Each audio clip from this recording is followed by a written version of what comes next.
इतके वर्ष झाले शिवसेनेमध्ये आम्ही काम करत असताना एका जीवाने जे आम्ही सगळेजण काम करतो आणि आज रोजी आम्ही या ठिकाणी आदरणीय शिंदे साहेबांच्या नेतृत्वामध्ये काम करतोय आणि जसे आम्ही लोकसभेमध्ये सगळ्यांनी मेहनत करून हे सगळ्या जागा मिळवल्या त्या दृष्टिकोनातून विधानसभेची ही तयारी आहे आणि इथून ही घोषणा होणार आहे। साहेब बोलणार आहे त्याच्याकडे सगळ्यांचं लक्ष आहे, त्याच्यामुळे फार मोठा विजय विधानसभेत सुद्धा आम्ही मिळवू। तुम्ही दिल्ली गाजवलेली आहे, 25 वर्ष तुम्ही खासदार राहिलेले आहेत, 5 टर्मच्या खासदार आहेत, यंदा मात्र ते पद तुमच्याकडे नाहीये, त्याचं शल्य कुठेतरी बोचतं तुम्हाला?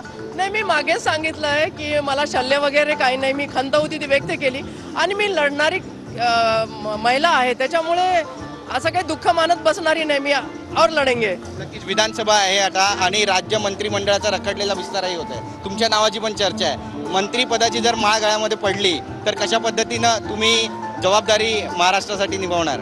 नाही, मला माहिती नाही आता मुख्य नेते आमचे काय निर्णय घेत आहेत, त्यांनी जो काही निर्णय घेतला त्याला आम्ही स्वीकारून अर्थातच मी माझ्या मतदारसंघामध्ये 25 वर्ष फार चांगलं काम केलं म्हणून ती पावती मला जनतेने दिलेली आहे आणि चांगलं काम केलंच पाहिजे, त्यासाठीच आपण पदावर असतो, निश्चित चांगलंच काम करूया।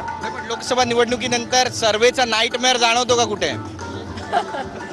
सर्वे हा विषय सोडून द्यावा, आता आपण काम करूया आणि चांगला रिझल्ट आणूया। नक्कीच तुम्ही बऱ्याच वर्षापासून शिवसेनेमध्ये आहात, या शिवसेनेत आणि तिथेही एक मेळावा होतोय, वर्धापन दिन साजरा होतोय, त्यामुळे भगवं वातावरण कुठे आहे? एकच माहीत आहे की मी शिवसैनिक आहे आणि शिवसैनिक म्हणून मी फार चांगलं सामान्य नागरिकासाठी काम केलं पाहिजे।